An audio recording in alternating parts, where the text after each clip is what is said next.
1 Pedro 1, versos 10 a 12. Diz a palavra do Senhor.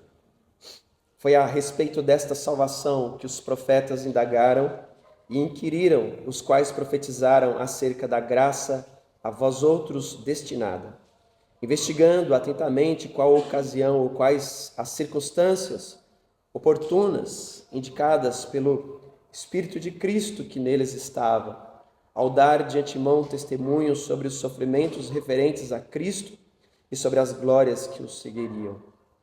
A eles foi revelado que não para si mesmos, mas para vós outros, ministravam as coisas que agora vos foram anunciadas por aqueles que, pelo Espírito Santo, enviado do céu, vos pregaram o Evangelho. Coisas essas que os anjos anelam perscrutar. Vamos orar mais uma vez. Pai Santo, diante da Tua Palavra, nós clamamos a Ti mais uma vez, Pai, que abra nossa mente, nosso coração, que possamos ouvir, entender e viver o que a Tua Palavra nos ensina. Em nome de Jesus, ó Deus. Amém. Meus irmãos queridos, ao refletirmos sobre nossas vidas, ao pensarmos sobre como nós temos vivido os nossos anos, nós temos vivido os nossos dias, algumas perguntas deveriam surgir à nossa mente, ou especialmente uma pergunta deveria surgir à nossa mente. Qual o motivo que nos traz verdadeira alegria? Qual é a razão da alegria que existe em nossos corações? Alguns poderiam responder a essa pergunta dizendo: o motivo maior da alegria do meu coração é a minha família, são os meus filhos, é a minha esposa, é o meu lar. Outros ainda poderiam dizer: o motivo maior da minha alegria são as amizades que eu tenho, ou as pessoas com quem eu me relaciono, meu namorado, minha namorada, meu noivo, minha noiva. Outros ainda poderiam dizer: o motivo que traz alegria ao meu coração é a minha carreira, ao meu trabalho, é aquilo que Deus me deu para dele tirar o meu sustento. Outros ainda podem ser honestos suficientemente para dizer que os seus hobbies, os seus lazeres, aquilo que eles fazem nos seus finais de semana ou nos seus tempos livres, são aquilo que de fato lhe traz alegria. Ou alguém pode ser brutalmente honesto para dizer: não, eu não tenho nada que traga alegria ao meu coração. Os meus dias são cinzentos. A minha vida é sem significado. E nada mais neste mundo e nesta vida me traz alegria. Para todo crente verdadeiro no Senhor Jesus, meus irmãos, a resposta deveria ser: o que me traz mais alegria nesta vida é o meu relacionamento com Cristo. O que traz maior alegria na minha vida é a salvação que o Senhor Jesus me concedeu por meio de sua morte na cruz. O Senhor e a sua salvação, meus irmãos, devem ser o centro da vida de todo crente, onde a salvação e Cristo deve ser aquele lugar, aquelas realidades de onde irradiam os raios de alegria de nossas famílias, de nossas amizades, dos nossos trabalhos, das nossas posses e tudo aquilo que nós fazemos, a alegria disso tudo deveria estar em Cristo. Fazemos por causa de Cristo, fazemos porque temos a Cristo, fazemos porque Cristo nos dá vida. Se tirarmos Cristo e a salvação do centro da nossa vida, a vida ainda terá sentido para nós? A vida ainda terá valor para nós? Alguns podem pensar, meus irmãos, que a salvação é algo bom, é algo louvável, mas não é algo tão necessário. E ainda podem acrescentar: um pouco de realizações nesta vida completa o núcleo essencial, sem o qual a vida não teria sentido. a grande indagação que deveria existir em nós, meus irmãos, é o que há de tão bom na salvação? Deus tem um método infalível de nos fazer responder essa pergunta. E ele responde essa pergunta, ou Pedro aqui, através da inspiração de Cristo, responde essa pergunta, mostrando que Deus, para entendermos o sentido da nossa salvação, ele nos coloca na fornalha das aflições. As provações têm um jeito essencial de Deus fazer com que nós foquemos a nossa vida naquilo que de fato é importante, naquilo que de fato tem valor.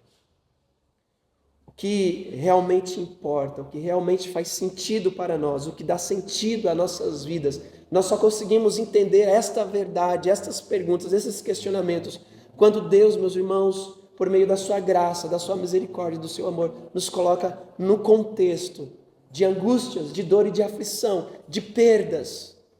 Nós só percebemos o valor da vida quando muitas vezes estamos em uma situação em que a única coisa que nós gostaríamos de ter é um pouco mais de ar para respirar, é um pouco mais de saúde, de vigor para viver.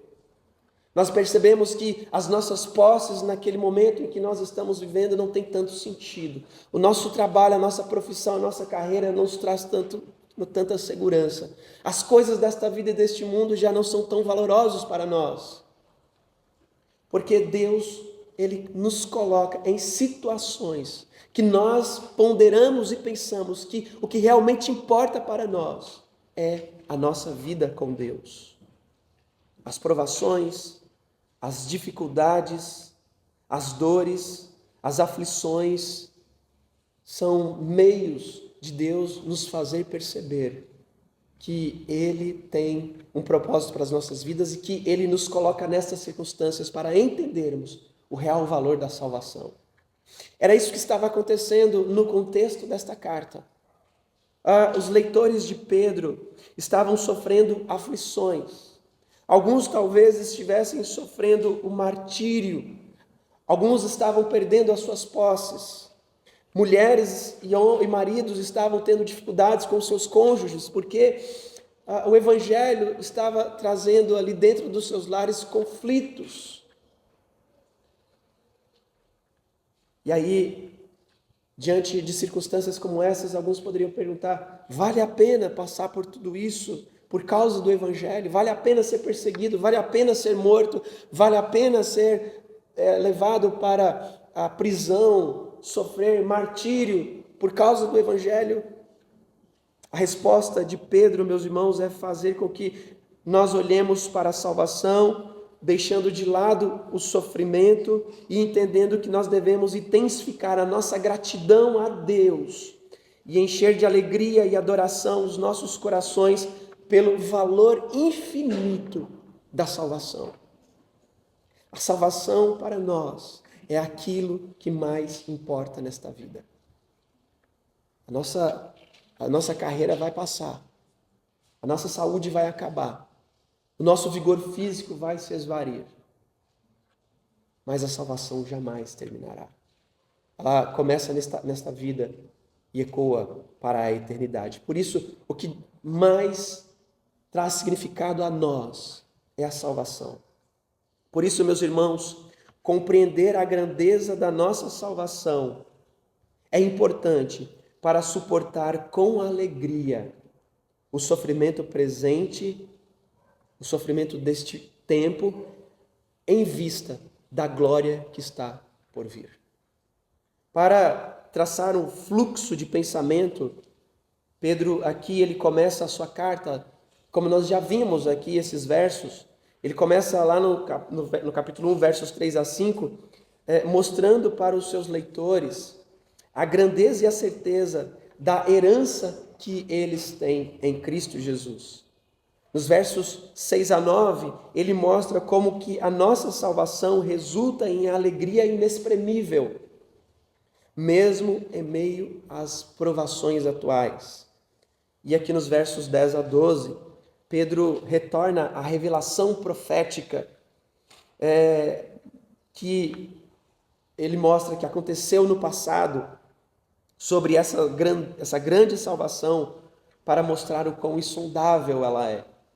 Nem mesmo os profetas e nem mesmo os anjos compreenderam esta salvação completamente. E, meus irmãos, os profetas apenas ouviram algumas coisas. Eles apenas receberam um vislumbre do que era esta salvação, mas eles não experimentaram da mesma forma como nós. Eles viram lá na frente através de uma revelação. E pelos olhos da fé eles caminharam. Nós estamos vivendo agora as maravilhas da salvação que foram transmitidas aos profetas por revelação, mas que se concretizou na cruz. E nós agora, abarcados por esta salvação, vivemos os nossos dias, porque nós sabemos e vemos através da palavra o autor da nossa salvação. Os anjos prescrutam esta salvação. Os anjos se alegram por esta salvação, mas eles não a têm, porque esta salvação está destinada apenas a nós. Aqueles remidos, resgatados por Cristo na cruz, para viver para Deus, dia após dia, desfrutando e desenvolvendo esta salvação com temor e com tremor na presença do Senhor. Então aqui, meus irmãos, se nós nos concentrarmos na grandeza incompreensível de nossa salvação, nós podemos, de fato, suportar com alegria as provações desta vida, as provações atuais. Primeiro, então, eu quero que nós olhemos aqui para este texto e encontremos e vejamos aqui 6 razões que estão relacionadas à grandeza de nossa salvação. Primeiro, Cristo testemunhou sobre esta salvação. Pedro aponta o fato surpreendente de que o próprio Cristo, e aqui ele fala acerca do Espírito de Cristo, centenas de anos antes de sua própria morte e ressurreição, estava dando testemunho da sua própria morte. No versículo 11, ele diz: investigando atentamente qual a ocasião ou quais circunstâncias oportunas, indicado pelo Espírito de Cristo que neles estava, ao dar de antemão testemunho sobre os sofrimentos referentes a Cristo e sobre as glórias que o seguiriam. O que significa que Cristo, o Filho de Deus no céu, contemplou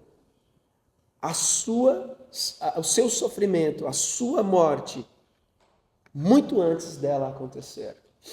Quando na eternidade passada, a deidade, Deus Pai, Deus Filho e Deus Espírito Santo, decretava todas as coisas, a salvação que estava destinada a vir sobre nós por intermédio de Cristo, já estava diante do próprio Senhor.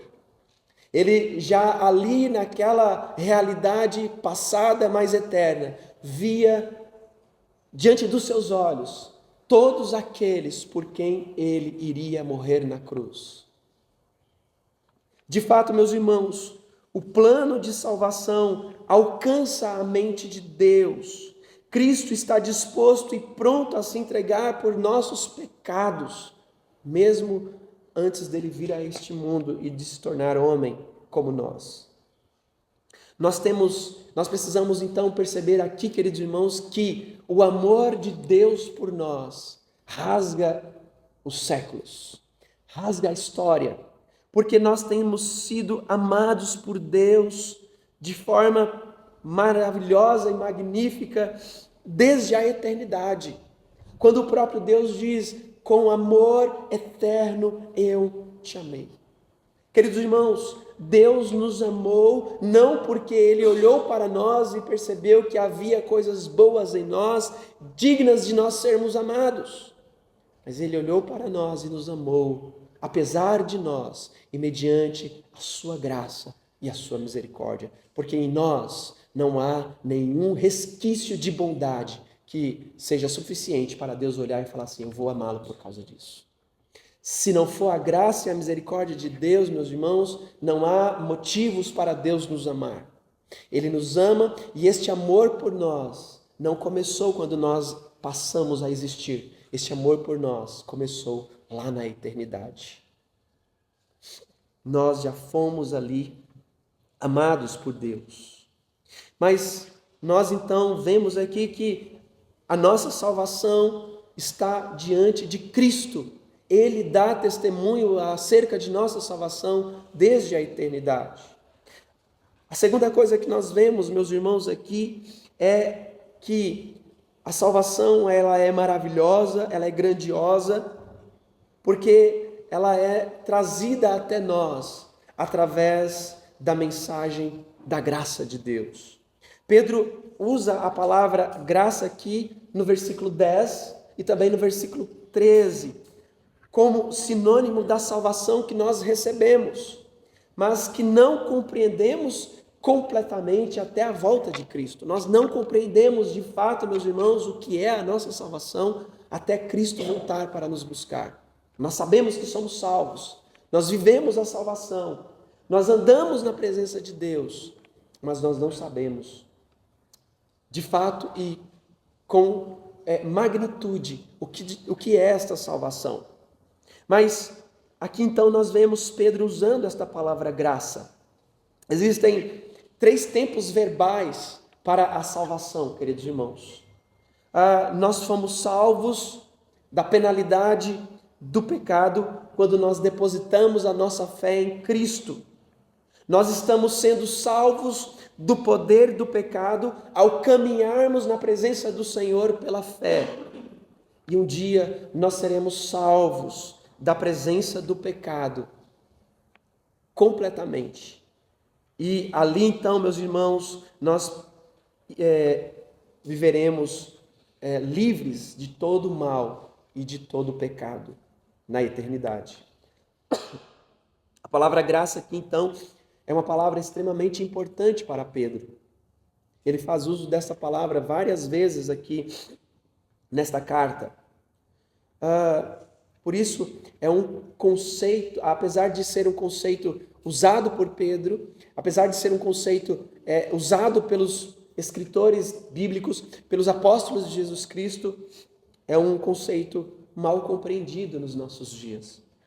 Muitos crentes confundem graça com cristianismo, com uma vida cristã descontraída. Muitos crentes confundem graça com liberdade para fazer aquilo que eles querem, para viver da sua própria maneira, para viver do seu jeito.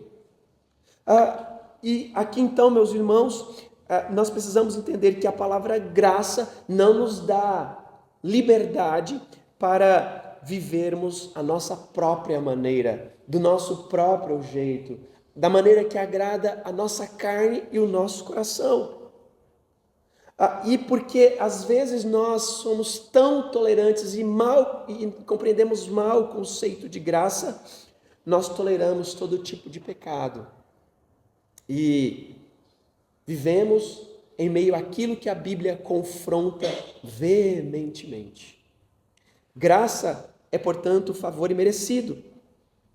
Nós não podemos apreciar a graça de Deus até que nós compreendamos cognitivamente a graça de Deus e venhamos a sentir no coração de forma emocional o quão indigno nós somos de receber qualquer coisa de Deus a não ser o julgamento e a ira de um Deus santo. Todos os verdadeiros crentes, meus irmãos, concordam que somos pecadores, mas muito rapidamente se voltam contra nós e argumentam que nós somos pessoas dignas, não indignas. Dizem que a raiz de todos os nossos problemas não é o pecado. Quantas vezes nós já não ouvimos isso, pessoas dizendo assim, não, mas o problema da humanidade não é o pecado. O problema da humanidade é a baixa autoestima. O problema da humanidade é a sociedade que corrompe o meio. A sociedade que corrompe as pessoas. Ok, quem corrompe a sociedade? Queridos irmãos, uma das principais tarefas dos crentes ou dos seres humanos dos nossos dias é construir uma boa autoestima, porque se você tiver uma boa autoestima, a sua vida vai bem, as coisas vão bem, você vai ver o mundo mais colorido, de forma melhor. Mas, queridos irmãos, convenhamos, o problema do mundo não é a baixa autoestima. O problema da sociedade não é a corrupção. O problema da humanidade não são as guerras, não são os conflitos. Todas estas coisas são geradas por um único fator: o pecado. O pecado que leva toda a sociedade a se corromper. Mas quanto mais nós conhecemos a Cristo, quanto mais nós caminhamos pela fé, através da palavra de Deus, em conhecer ao Senhor, nós percebemos, queridos irmãos, o quão desesperadamente perversos nós somos. Quanto mais nós olhamos para a palavra de Deus, que é a luz, que é a espada do Espírito que transpassa os nossos corações, nós percebemos quem de fato nós somos. O quanto nós somos pecadores, o quanto nós somos falhos. Quanto mais nós estamos diante da santidade de Deus, mais nós vemos o mal que habita em nós. E nós então precisamos lembrar, meus irmãos, que em meio a esta drástica verdade de que na presença de Deus todos nós estamos despidos, todos nós estamos desprovidos de qualquer máscara, de qualquer coisa, que diante de Deus nós não podemos esconder quem nós somos, porque Ele é aquele que nos conhece, sabe como cada um de nós age e vive. Nós precisamos então ser levados pela palavra e pelo Espírito a agarrarmos a cruz de Cristo com mais força, a nos deleitarmos na graça de Deus com mais alegria, porque a única saída para nós, meus irmãos, é a cruz. A única solução para as nossas vidas é a graça de Deus, por causa da terrível situação dos nossos corações. Nós precisamos lembrar que graça é a misericórdia de Deus para conosco. E por causa da graça dele, ele nos livra da ira vindoura. E é somente então quando nós sentimos o quanto ele nos perdoou, o quanto ele nos amou, o quanto nós estamos guardados pelo seu poder, pelo sangue de Cristo, meus irmãos, que nós de fato nos deleitamos na maravilhosa graça, neste amor insondável de Deus. A nossa salvação é somente grandiosa e valorosa, meus irmãos, porque ela é a mensagem de um Deus gracioso. Ela fala da bondade de um Deus gracioso para com pecadores que merecem ira e juízo, mas ao invés disso, eles recebem amor e salvação. Isso significa que há esperança para todo pecador. Não importa o quão terríveis sejam os nossos pecados. Aonde abundou o pecado, superabundou a graça. A graça de Deus, meus irmãos, é muito maior do que qualquer mal que possa existir neste mundo. Ela pode transformar o mais vil e terrível pecador em um homem santo e temente ao Senhor. Portanto, a salvação proporcionada por Cristo Jesus mostra a todos nós a maravilhosa graça de Deus em nossas vidas. Mas nós também podemos perceber aqui, meus irmãos, que a nossa salvação ela é maravilhosa, ela é grandiosa, porque ela foi predita pelos profetas do Antigo Testamento.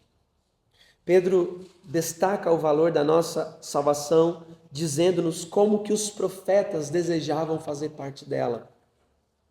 O versículo 11 diz: investigando atentamente qual a ocasião e quais circunstâncias oportunas indicadas pelo Espírito de Cristo que neles estava, ao dar de antemão testemunho.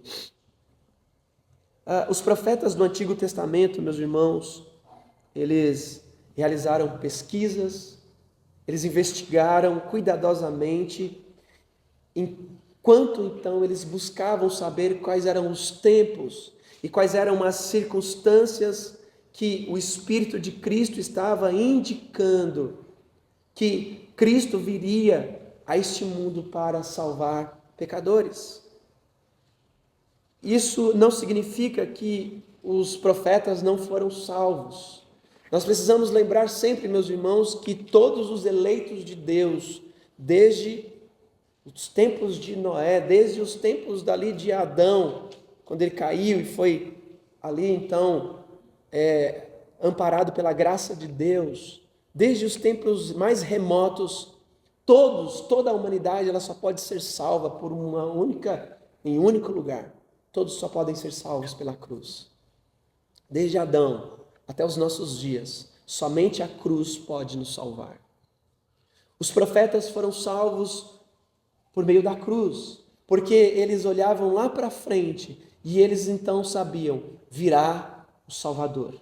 Nós somos salvos pela cruz porque nós olhamos lá para trás e nós dizemos, o Salvador veio, o Salvador nos salvou. Mas os profetas, meus irmãos, eles olhavam, eles apenas ouviam a voz, mas eles não viam aquilo que nós, através dos relatos dos servos do Senhor, contemplamos.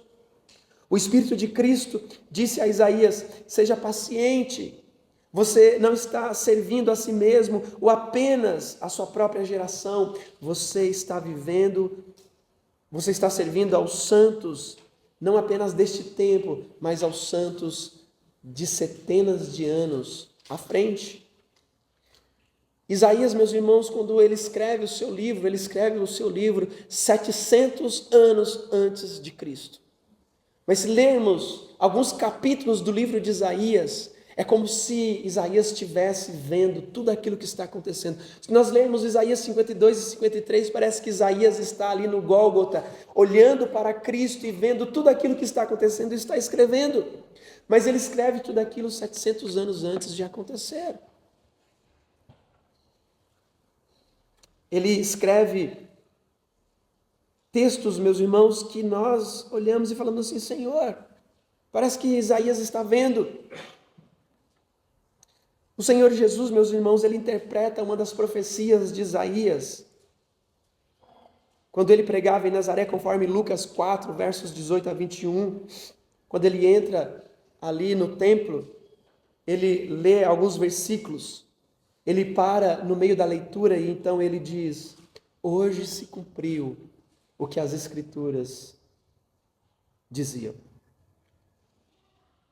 Por que Jesus, meus irmãos, não terminou o versículo quando ele lê essas verdades? Isaías 62.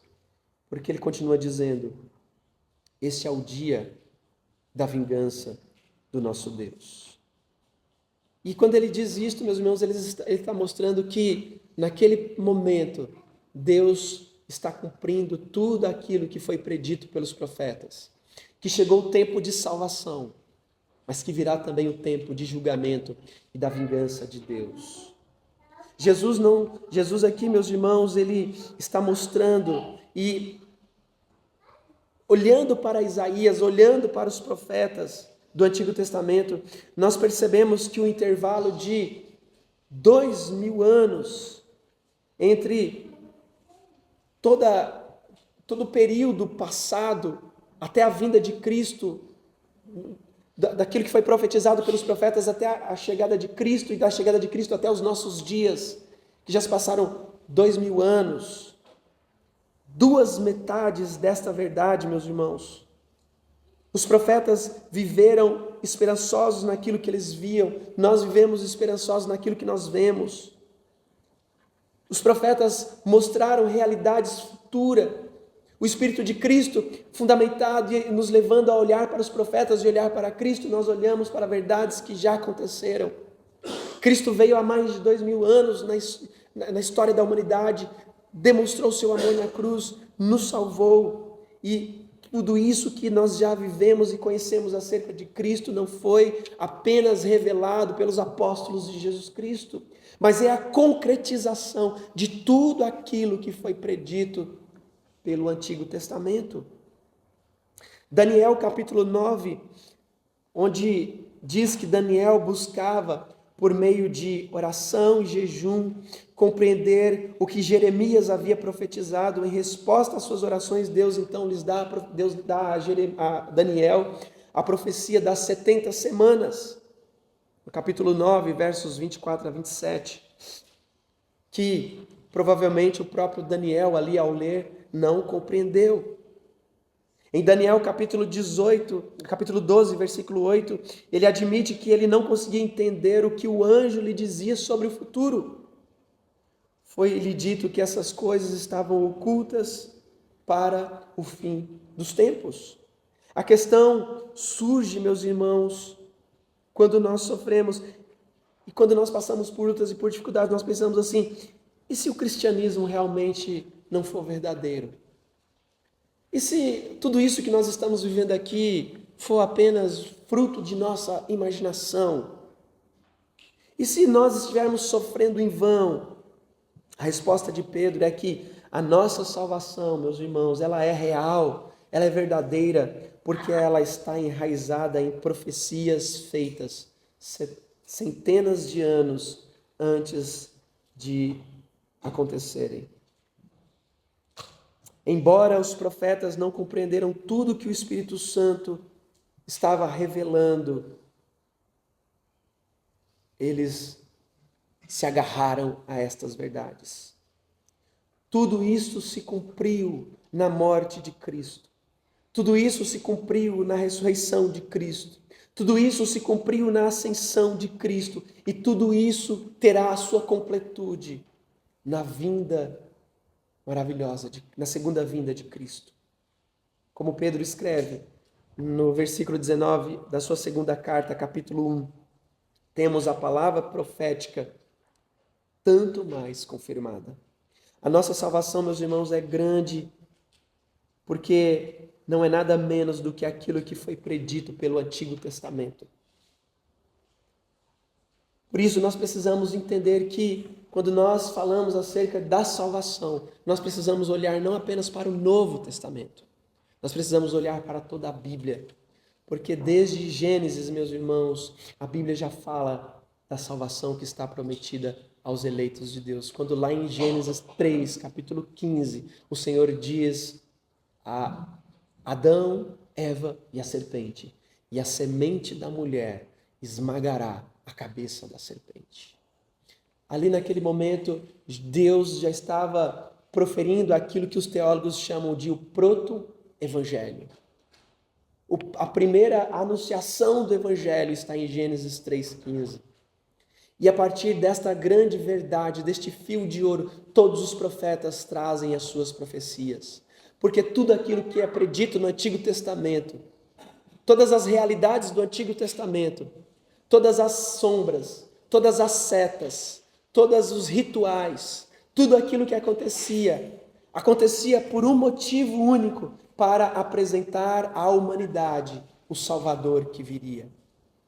Portanto, meus irmãos, quando nós lemos o Novo Testamento, nós precisamos entender que o Novo Testamento está apenas respondendo ao Antigo Testamento e que a única mensagem das Escrituras é Cristo revelado por meio dos seus profetas, através do seu Santo Espírito. A nossa salvação também é grande, ela é poderosa e maravilhosa, porque ela é revelada por Deus ao homem. Os profetas, eles não eram gênios religiosos que inventaram todo tipo de coisa na Bíblia. Eles receberam as revelações através do Espírito Santo. E o versículo 11, meus irmãos, estabelece a inspiração do Antigo Testamento. Pedro explica na sua segunda carta, capítulo 1, versículo 21, nenhuma profecia jamais foi feita através da vontade humana, mas homens santos, movidos pelo Espírito Santo, falaram da parte de Deus. Os apóstolos também não inventaram a sua própria mensagem. Pedro diz aos seus leitores que aqueles que pregam o Evangelho a eles fazem por intermédio do Espírito Santo que foi enviado do céu. Quando nós falamos sobre a inspiração da Bíblia, meus irmãos, nós queremos dizer que Deus usou homens por muitos anos para que, através das suas próprias personalidades, através da sua história, através do seu contexto, através de tudo aquilo que eles estavam vivendo, eles pudessem escrever estas revelações de Deus para nós. E aqui, meus irmãos, nós entendemos que a comunicação, a inspiração, ela é feita através da comunicação infalível do Espírito Santo de Deus. A nossa salvação, portanto, ela é maravilhosa, ela é poderosa, porque ela foi revelada por Deus. Ela é revelada através do Espírito Santo. Deus usou inúmeros homens para escrever todas essas magníficas verdades que nós temos diante de nós. Nós não inventamos a mensagem que devemos pregar. Nós pregamos a mensagem que já está revelada. A mensagem que já foi trazida por Deus. Não existem mais revelações nos nossos dias, meus irmãos, revelações bíblicas, igual está aqui escritas na palavra do Senhor. Tudo aquilo que deveria ser revelado já está revelado a nós. Hoje nós somos iluminados pelo Espírito Santo para entender as revelações de Deus. Nós não podemos cair no erro e no engano de que muitos dizem por aí: olha, vamos hoje para a igreja porque Deus tem uma revelação para nós. Se a Bíblia não for aberta, se a Bíblia não for lida, se a Bíblia não for explicada, não existe revelação. Não existe palavra de Deus. Não existe voz de Deus.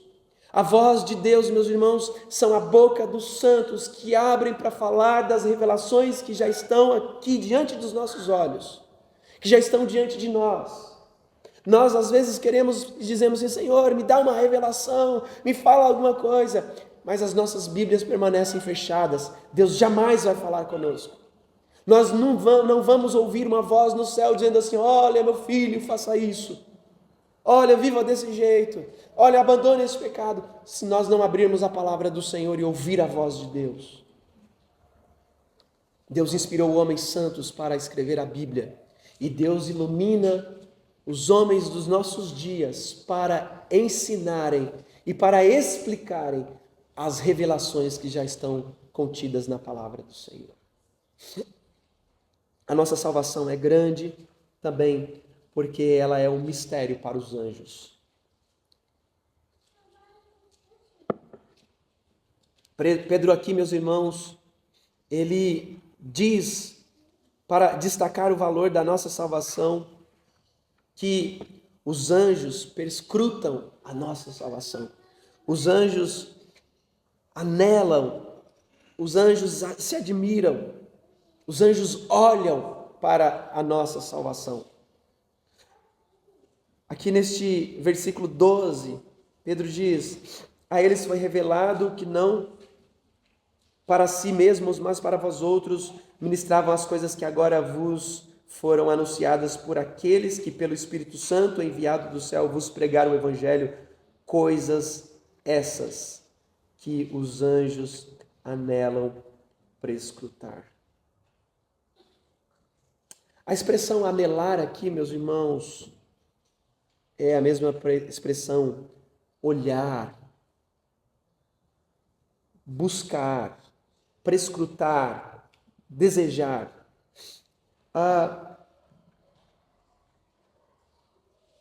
Pedro, quando Jesus Cristo ressuscitou dentre os mortos e o túmulo estava vazio, Pedro ali olhou para o túmulo para perscrutar se de fato aquele túmulo estava vazio.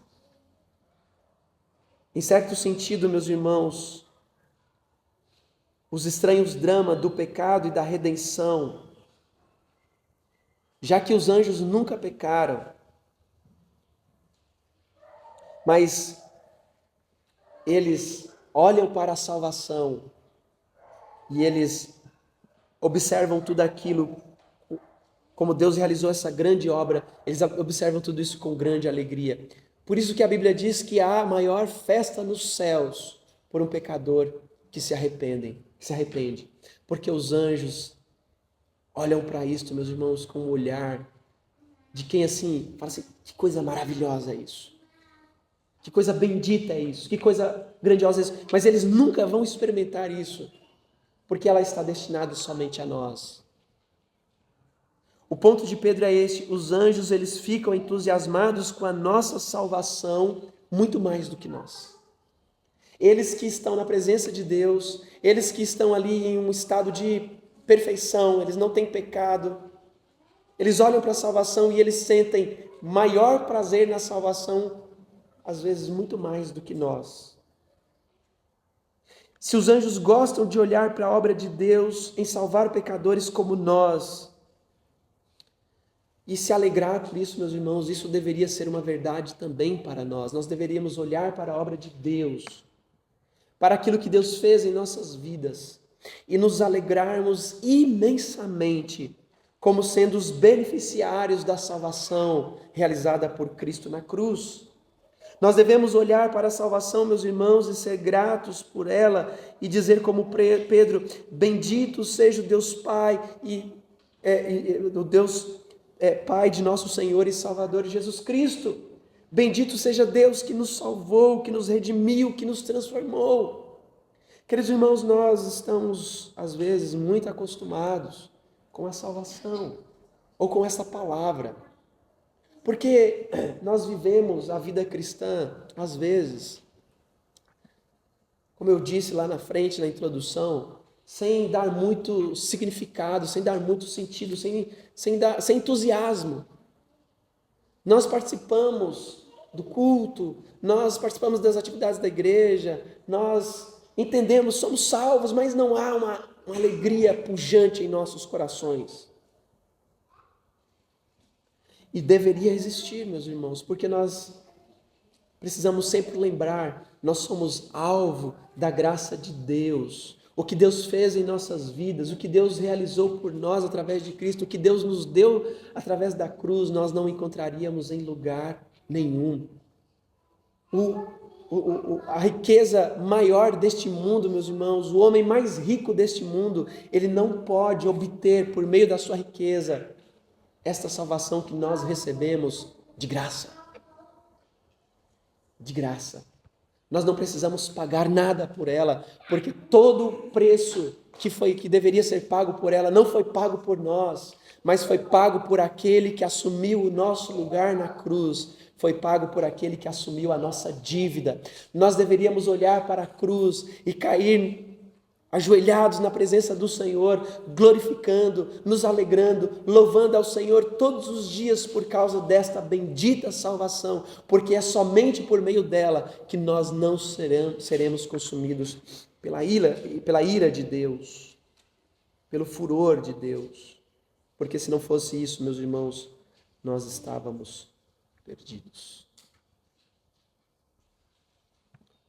Por isso, queridos irmãos, nós precisamos anelar e olhar para a salvação com um olhar tão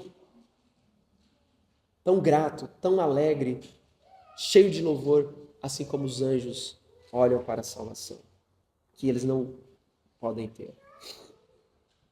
Finalmente, meus irmãos, Pedro destaca que o valor da nossa salvação,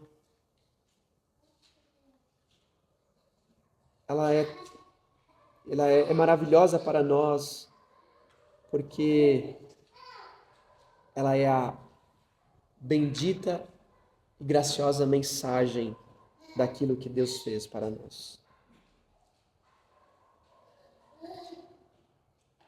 O versículo 12, o finalzinho, aqui no meio do versículo, diz assim, que elas vos foram anunciadas por aqueles que pelo Espírito Santo, enviado do céu, vos pregaram o Evangelho.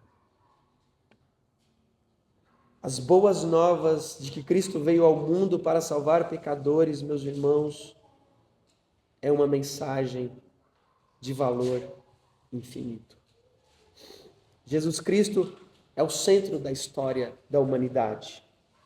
A sua vinda a este mundo, meus irmãos, a sua morte pelos nossos pecados, a sua ressurreição, a sua ascensão ao céu, a sua promessa de retornar corporalmente, são os fatos mais importantes da história humana. Nada se compara a isso. Cristo é o centro de toda a Escritura, como nós já vimos. Quando o Salvador ressuscitado falou aos homens na estrada de Emaús, ele fala assim: ó nécios, tardios para pensar,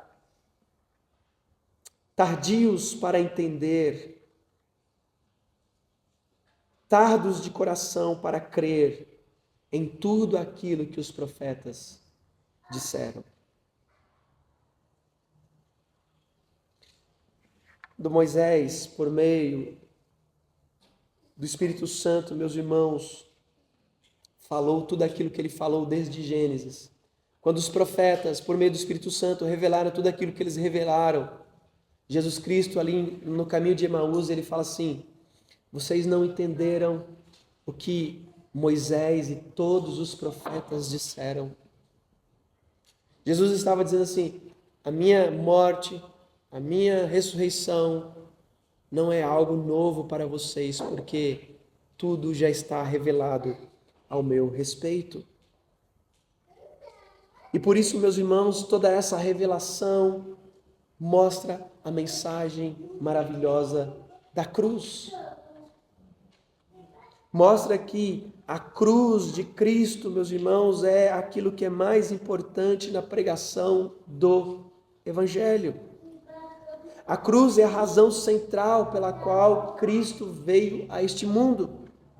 Não basta pregar a Cristo, nós devemos pregar a Cristo crucificado. Porque o Cristo crucificado, meus irmãos, é de fato aquele que pode nos trazer esperança e vida nova. Nós não basta pregarmos os ensinamentos éticos de Cristo, embora devemos buscar vivê-los. Não basta apontar Jesus Cristo como sendo um grande exemplo de humanidade, de santidade, de amizade, de amor, embora a sua vida deva ser modelo para nós. Não basta sequer falar de sua morte como um sacrifício corajoso, a menos que nós deixemos claro que Jesus Cristo, ao morrer naquela cruz, ele morreu por causa dos nossos pecados.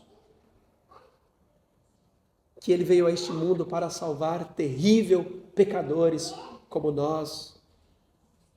Que ele realizou a sua salvação por meio da cruz e que sem a cruz não haveria salvação para nós. Que se Jesus Cristo não derramasse o seu sangue naquela cruz, não haveria redenção, porque sem derramamento de sangue não há remissão de pecados.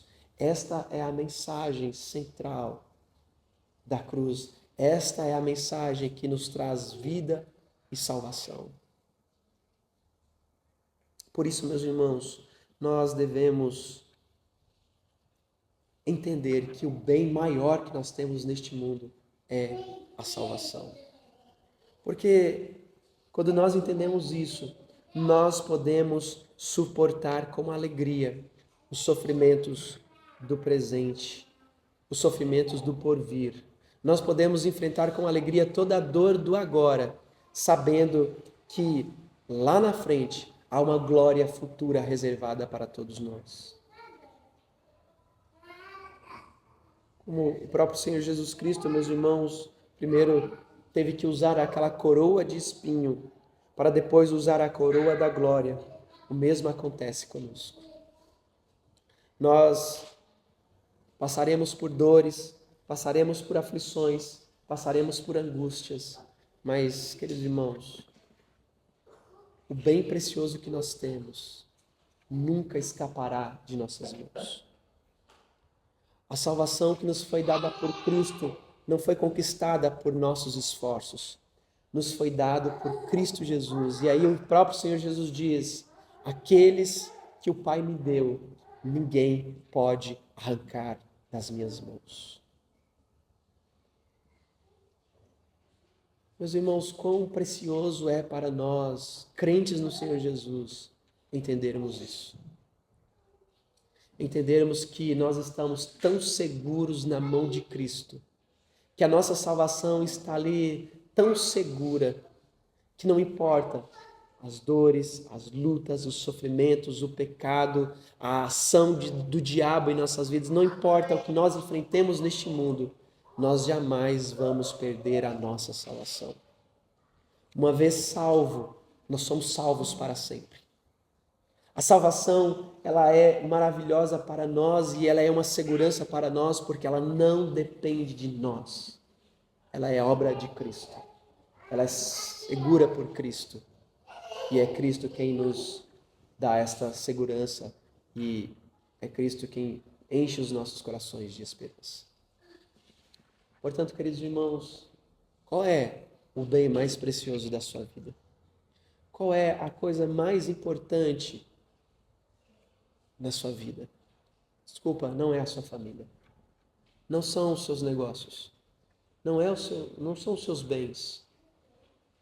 Porque tudo isso vai ficar. Tudo isso vai passar. Mas o bem mais precioso é a salvação em Cristo Jesus. A salvação em Cristo Jesus, meus irmãos, ela traz sentido e significado para todas estas coisas das nossas vidas. Quando nós entendemos que o bem mais precioso que temos é a salvação, nós vamos viver melhor os nossos relacionamentos familiares. Nós vamos viver melhor com relação aos nossos negócios, com relação a todos os outros relacionamentos. Quando nós percebemos que o que mais importa nesta vida é a salvação, e este bem que nós conhecemos e temos, nós precisamos levar para os outros e mostrar aos nossos filhos, mostrar àqueles que estão conosco, àqueles que se relacionam conosco, que olha, não importa o que você faça, se você não tiver Cristo, você está perdido. A vida não tem valor, a vida não tem sentido. Este mundo é passageiro. Este mundo, meus irmãos, está deteriorando. Ele está sendo consumido. Ele está nos seus dias finais. Nós estamos no prelúdio da eternidade. Nós estamos, meus irmãos, no finalzinho já dos nossos dias. O Senhor Jesus já está às portas. O Senhor Jesus já está prestes a voltar. Em breve nós ouviremos o ressoar das trombetas. E se nós não estivermos seguros em Cristo, tudo aquilo que nós fizemos e vivemos neste mundo não vai ter sentido nenhum. Não vai ter valor nenhum. Porque naquele dia, meus irmãos, o Senhor vai olhar para cada um daqueles que lhe pertencem.